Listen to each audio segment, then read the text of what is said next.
Hello everybody, it's Russ. Hey, it's great to be back out in the field. It's April 23rd. This is the April 23rd edition of Better Crops by Barker video series. Before we go any further, I want to show you a brief clip that we took the other day.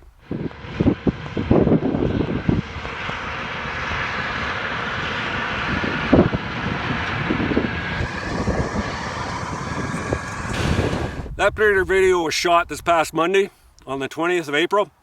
It was Josh Borson and his strip till unit. Brian had to come into this field that was soybeans last year. We did not touch it. It was left with no fall tillage. It's strip tilled gorgeous. You've got a seed bed here. This is definitely nice loamy ground. It's good ground to work with, but the seed bed here is just outstanding. Friable, it's dry, there's moisture, good moisture content in it. If I didn't have this heavy winter coat on, it would certainly be, would not be a dumb thing to do to plant today. In fact, we were standing here on Monday and thinking, gee, we could plant this today if we really wanted to and were set and ready to go. We didn't though, because the primary reason we quickly put it out of our mind was because Tuesday they were forecasting a sharp drop in temperature, potential of snow squalls, maybe wet rain, who knows what we would have got. But when you're in the planting window anytime from now on, that's the last week in April through the middle of May, anywhere in that time, it doesn't matter. The one thing you want to avoid is having a sharp, heavily moisture embedded cold front come through 24 to 36 hours after you plant. If you're in the field and it's a sunny, warm day and things are going pretty good, you look at the radar and you see something coming across Wisconsin, and the forecast is for it to go from on today maybe you're 10, 12 degrees. If you see it, the night times are going to get down below zero, and maybe the daytime's not going to be much more than 5. Heavy snow, maybe rain. The best thing you can do is stop the planter right in its tracks and wait that through. The reason is because seed vigor is greatly reduced when that seed gets a good drink of cold-free water that you get from a heavy rainfall event, a heavy cold rainfall event. As long as that seed's in the ground and gets a start for 36, 24, the longer the better, before it gets any kind of a cold drink, shock drink, that stand has an excellent 99% chance of becoming a terrific, good, full stand. The same point applies to both corn and beans. It will be great. Just make sure that you do not push too hard in front of a cold front. Other than that, this field here today, you could plant this corn today. Actually, if you wished, it's far better seedbed conditions than anything we had a year ago. It's just a little cool.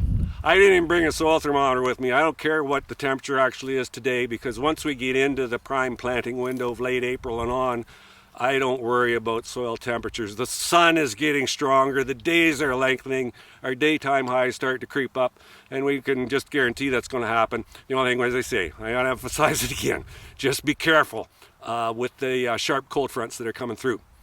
The second and last point, if you want to go out and plant today or tomorrow or on the weekend, make doubly sure, get out and check and recheck that you have corn seed in the ground, or soybean seed for that matter. It wouldn't make any difference. Make sure you have that corn in the ground real good, even 2.5 inches deep for best chance of success. And you'd say, well, you're just talking about cold soil temperatures and getting a cold drink. What the heck are you talking about? Well, the reason we mention that is that the thought is, well, it'll be a little warmer if it's a little shallower. That part is exactly true.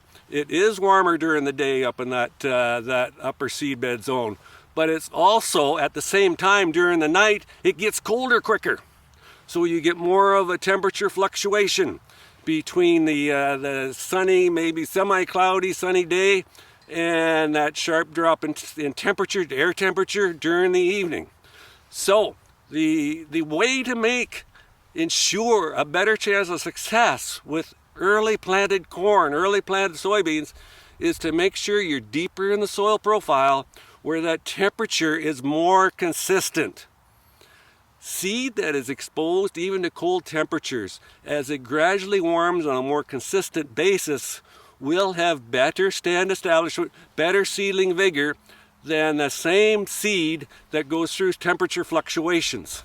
It's not as severe as that cold, sharp rain event, but it's still the same thing applies. We make far more mistakes. We expose ourselves to far more risk of poor stand establishment as we plant shallower. So that is the thing.